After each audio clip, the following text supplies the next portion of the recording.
Cuando pensamos en las criaturas más dominantes del planeta, nuestra mente suele volar hacia lo gigantesco. Quizá imaginemos el vasto océano y en él a la colosal ballena azul, el ser más grande que haya respirado en la Tierra. O tal vez pensemos en la fuerza salvaje de los depredadores que recorren las selvas y sabanas, donde los rugidos imponen respeto y la supervivencia se mide en destellos de poder.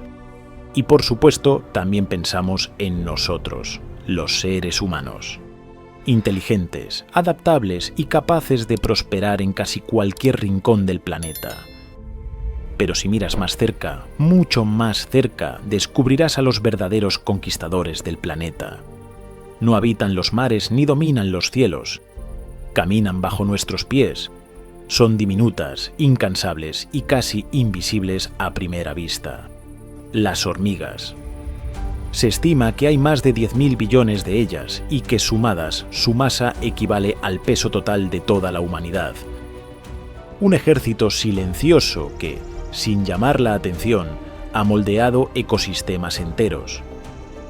En términos de biomasa e influencia ecológica, las hormigas son, sin duda, uno de los grupos animales más exitosos que haya existido. Han colonizado prácticamente todas las tierras emergidas del planeta, tejiendo una red invisible que conecta la vida de incontables especies de plantas y animales. Son agresivas y disciplinadas, pero también sorprendentemente cooperativas.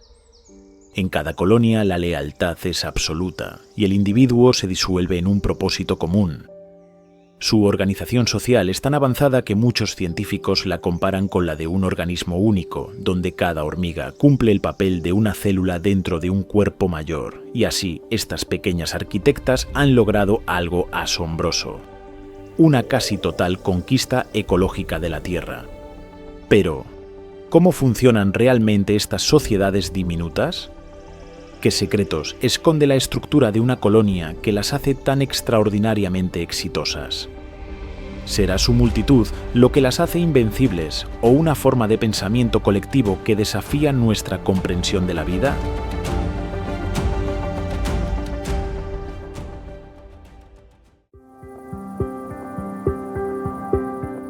Los insectos fueron de los primeros animales en conquistar la tierra firme.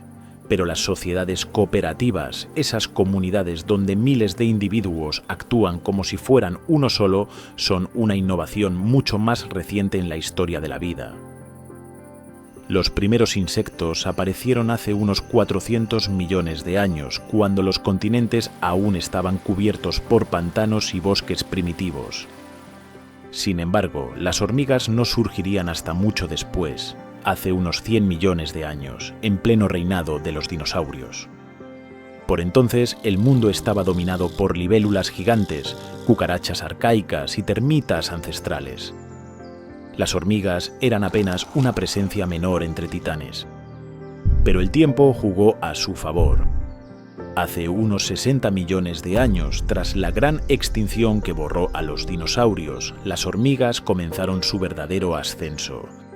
Y desde entonces no han hecho más que prosperar. Hoy, más de 16.000 especies diferentes habitan todos los continentes del planeta, excepto la gélida Antártida. Su éxito tiene una explicación poderosa, una forma de vida colectiva tan sofisticada que redefinió la supervivencia. Una estructura social precisa, jerárquica y perfectamente adaptada. En toda colonia existen dos grandes grupos: las obreras, encargadas de todas las tareas del hormiguero, y la reina, responsable de perpetuar la especie. En el corazón de esa sociedad reina un único ser, la reina, la madre de todas. Toda la colonia existe para servirla, protegerla y garantizar su linaje. El nacimiento de una colonia comienza con el nacimiento de una reina.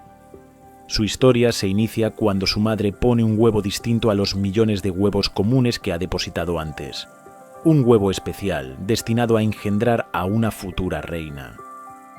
Cuando la colonia ha alcanzado cierto tamaño, surgen estos nuevos individuos, hormigas más grandes, con alas. Entre ellas se encuentran los machos reproductores y las jóvenes reinas. Llega entonces el momento del vuelo nupcial. En un día señalado, miles de hormigas aladas abandonan el suelo y se elevan al cielo en un frenesí sincronizado. Allí, entre las corrientes de aire, se aparean. Y tras el acto, el destino se cumple. Los machos mueren y las hembras, ya fecundadas, descienden al suelo. Se arrancan las alas, como si dejaran atrás una etapa de su vida, y comienzan su búsqueda solitaria de un nuevo hogar. Pocas lo consiguen. La mayoría sucumbe ante los depredadores antes siquiera de excavar su primer túnel. Apenas una de cada 500 reinas logra fundar una colonia propia. Pero aquellas que sobreviven se convierten en el corazón de un nuevo imperio. Una sola reina puede poner, a lo largo de su vida, centenares de millones de huevos, según la especie. Cada uno de ellos es una vida al servicio de la colonia. Hembras obreras, incansables, dedicadas por completo al bienestar de su reina y de su hogar subterráneo. Dentro del hormiguero, el orden es absoluto. Puede haber millones de obreras cumpliendo tareas distintas. Unas cuidan las larvas, otras excavan túneles o amplían las cámaras internas. Unas recolectan alimento, otras levantan estructuras que desafían la lógica de su tamaño, y algunas marchan a la guerra contra colonias vecinas, librando batallas que pueden durar días. Sorprendentemente, son las propias obreras quienes deciden el destino de las crías. Ellas determinan qué tipo de individuo será cada larva, regulando su nutrición y cuidados. Las que reciben una dieta más rica en proteínas, más insectos que semillas, crecerán más grandes y fuertes. En especies como las hormigas cortadoras de hojas, esta diversidad se lleva al extremo. El tamaño y la función de las obreras varía de forma asombrosa. Las más grandes, llamadas soldados, defienden la colonia con poderosas mandíbulas. Las de tamaño medio excavan, transportan hojas y limpian desechos, y las más pequeñas cuidan las larvas y cultivan el hongo simbiótico que alimenta a toda la comunidad. Cada una trabaja sin descanso, guiada por señales invisibles para nosotros. Lo que parece un caos de movimiento es en realidad una coreografía perfecta sostenida por un lenguaje químico silencioso. Las feromonas. Un código de comunicación que mantiene cohesionadas a estas sociedades diminutas y que les permite actuar como un solo organismo, vasto y coordinado.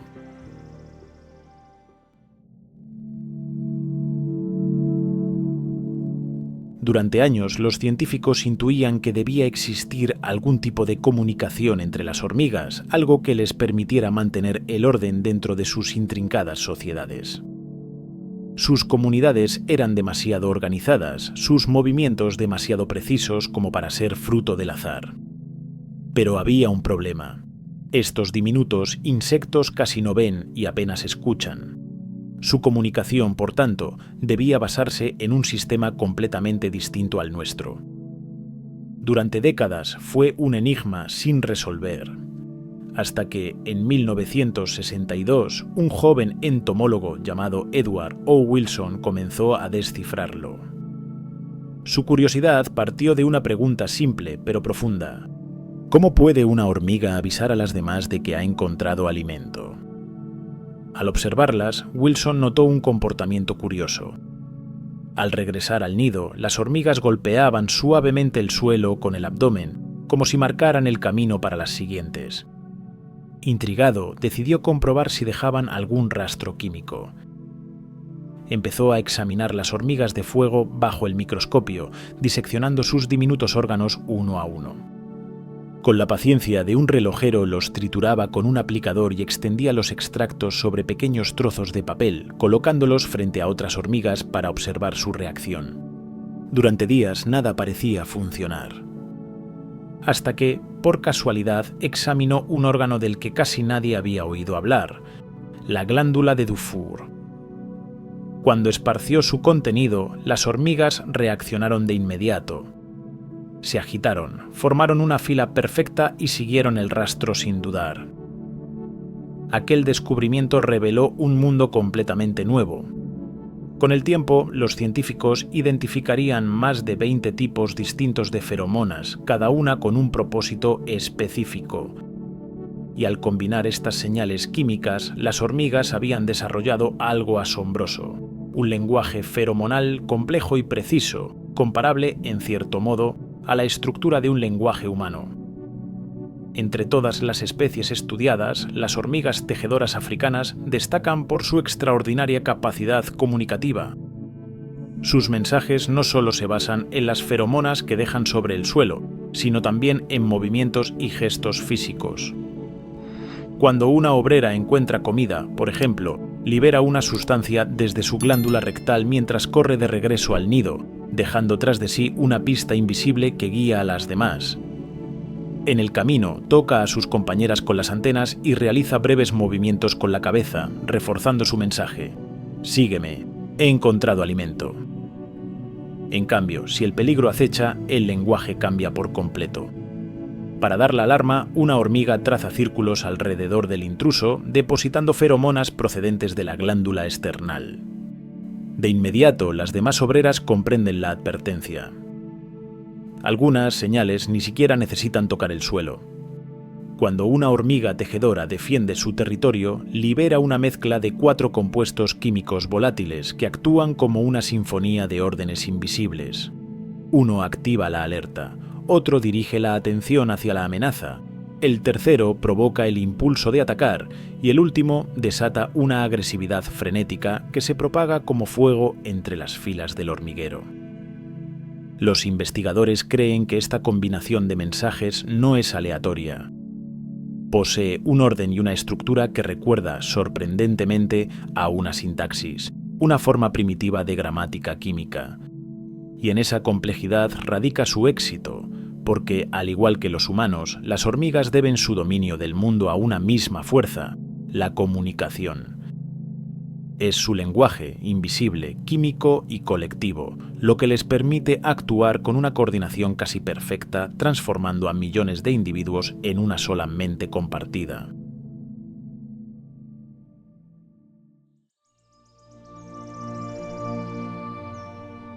Entre las miles de especies de hormigas que existen, pocas resultan tan fascinantes como las hormigas tejedoras. En los bosques tropicales de África, Asia y Australia, estas diminutas arquitectas dominan el dosel arbóreo gracias a una coordinación perfecta y a un sistema de comunicación química extraordinariamente complejo. Pero lo más sorprendente no es solo su forma de comunicarse, sino lo que son capaces de construir gracias a ella. A diferencia de la mayoría de las hormigas, las tejedoras no habitan bajo tierra. Su hogar está suspendido entre las ramas, en lo alto de los árboles. Allí, entre las hojas, levantan refugios de seda y vegetación, auténticas ciudades aéreas formadas por cámaras interconectadas, con muros, techos y pasadizos. Todo comienza con una exploradora solitaria. Recorre las ramas hasta encontrar una hoja lo bastante flexible. Con sus mandíbulas, prueba su resistencia, tira suavemente de los bordes y evalúa si puede doblarse. Si tiene éxito, ese pequeño intento se convierte en una señal para que otras se unan a la tarea. Otras obreras detectan las feromonas que deja atrás y acuden a colaborar. Pronto, decenas de hormigas tiran al unísono, alineadas con precisión. Cuando la distancia entre las hojas es demasiado amplia, ejecutan una maniobra que desafía la lógica. Forman puentes vivientes. Cada obrera se aferra a la siguiente con sus patas y mandíbulas, creando una cadena de cuerpos que se extiende por el aire. En ocasiones, estas estructuras pueden alcanzar más de 10 individuos de longitud, unidas por pura cooperación instintiva. Cuando las hojas finalmente se encuentran, comienza la fase más asombrosa del proceso. A simple vista, las uniones parecen selladas con algún tipo de pegamento, pero la verdad es mucho más ingeniosa. Las obreras recogen larvas en sus mandíbulas, cuidadosamente, sin dañarlas. Las mueven de un lado a otro a lo largo del borde de las hojas, y las larvas, lejos de resistirse, liberan finos hilos de seda como si comprendieran su papel en la construcción colectiva. La seda se endurece rápidamente, actuando como un adhesivo natural que une las hojas y da forma al nido. El resultado es una obra de ingeniería orgánica, resistente, flexible y perfectamente adaptada al entorno. Una estructura levantada sin planos ni jerarquías visibles, solo guiada por señales químicas y cooperación absoluta. Cada hormiga cumple su función con precisión matemática. Millones de individuos trabajando en armonía, combinando sus fuerzas para crear algo que, por sí sola, ninguna podría imaginar. Y aunque podría parecer que su éxito se basa únicamente en la enorme cantidad de miembros que componen la colonia, la verdad es más profunda. No es solo cuestión de número o comunicación. Es la unidad, el sentido de pertenencia a un todo mayor, lo que define a las hormigas. Su grado de cooperación es tan completo, tan íntimo, que los científicos han tenido que replantearse una idea fundamental. ¿Dónde termina el individuo y dónde empieza la colonia?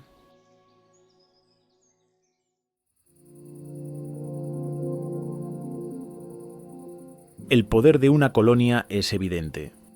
Cuantas más hormigas colaboran, más rápido localizan alimento, más sólidas son sus construcciones y mejor pueden defenderse de sus enemigos. La cooperación ofrece ventajas innegables, y no solo en el mundo de los insectos. Bandadas de aves, manadas de bisontes o cardúmenes de peces también viven y prosperan gracias a la unión. Sin embargo, hay una diferencia fundamental. En la mayoría de esas especies, cada individuo sigue movido por su propio interés: comer, reproducirse o sobrevivir. El grupo es un medio, no un fin. En las hormigas es distinto. Las obreras no buscan su beneficio personal, viven y mueren por la colonia. Su existencia entera está orientada al servicio. Muchas no llegan a vivir más de una semana fuera del nido, expuestas al peligro constante de los depredadores y las guerras entre colonias. Algunas especies pierden hasta un 6% de sus obreras por hora durante las expediciones. Aún así, cada una logra reunir hasta 20 veces su propio peso en alimento antes de caer. Su sacrificio nutre a la reina y con ella la continuidad de todo el linaje. Esa lealtad absoluta se revela de forma desgarradora cuando la reina muere. Podría pensarse que las obreras intentarían criar una sucesora, pero no lo hacen. Sin su reina, la colonia simplemente se apaga. Las obreras dejan de trabajar, dejan de alimentarse y esperan inmóviles hasta que la última de ellas muere. No hay rebelión ni instinto de supervivencia individual, solo silencio. Un nivel de altruismo tan radical es casi inexistente en la naturaleza. Su forma de vida ha hecho que los científicos se pregunten si, dentro del hormiguero, el concepto de individuo tiene realmente sentido. En una colonia, ninguna hormiga puede sobrevivir sola. Todas están unidas por una red de comunicación química y una división del trabajo tan precisa que la individualidad prácticamente desaparece. De esa observación nació una idea fascinante: el superorganismo. Según esta visión, la colonia no es una suma de individuos, sino un solo ser viviente. La reina actúa como el órgano reproductor. Las obreras son el sistema nervioso, el corazón y los pulmones. El intercambio constante de alimento y feromonas equivale a una circulación sanguínea que mantiene con vida al conjunto. En las colonias más evolucionadas, como las de hormigas tejedoras, legionarias o cortadoras de hojas, esta idea se materializa con una precisión sobrecogedora. Cada miembro es una célula dentro de un organismo mayor, y juntas funcionan con una eficiencia que roza lo perfecto. Este fenómeno llevó a los científicos a cuestionar los fundamentos mismos de la evolución. Durante gran parte del siglo XX, la teoría dominante afirmaba que la selección natural actuaba únicamente sobre los genes. Autores como Richard Dawkins, con su célebre obra El gen egoísta, defendían que cada individuo es simplemente un vehículo para perpetuar su información genética. En ese marco, el altruismo solo tenía sentido si beneficiaba a parientes cercanos. Pero no todos estaban convencidos. El entomólogo Edward O. Wilson y otros investigadores propusieron que las sociedades de insectos sociales revelaban algo más profundo, que la selección podía operar no solo a nivel individual o genético, sino también a nivel grupal. Así nació la teoría de la evolución multinivel, que sugiere que la cooperación dentro de un grupo puede ser tan ventajosa que la naturaleza también la favorece. Las hormigas, con su organización perfecta y su sacrificio total, encarnan este principio como ninguna otra criatura. Han obligado a la ciencia a mirar la evolución no solo como una lucha individual, sino como un equilibrio entre el yo y el nosotros. Durante décadas, su mundo ha inspirado tanto a los investigadores como a los niños curiosos que observan un hormiguero por primera vez. Bajo la tierra o entre las ramas, las hormigas nos muestran un universo de señales invisibles, jerarquías precisas y cooperaciones silenciosas, donde el individuo apenas existe y el colectivo lo es todo. Y quizás, al estudiarlas, no solo comprendamos mejor la evolución, sino también algo esencial sobre nosotros mismos. Porque al observarlas, vemos reflejado el eterno dilema de toda sociedad: el equilibrio entre la individualidad y el bien común. Si te ha gustado este viaje por el mundo de las hormigas, suscríbete para seguir explorando las mentes colectivas del reino animal. Porque, como ellas, la vida nos enseña que la verdadera fuerza está en la unión.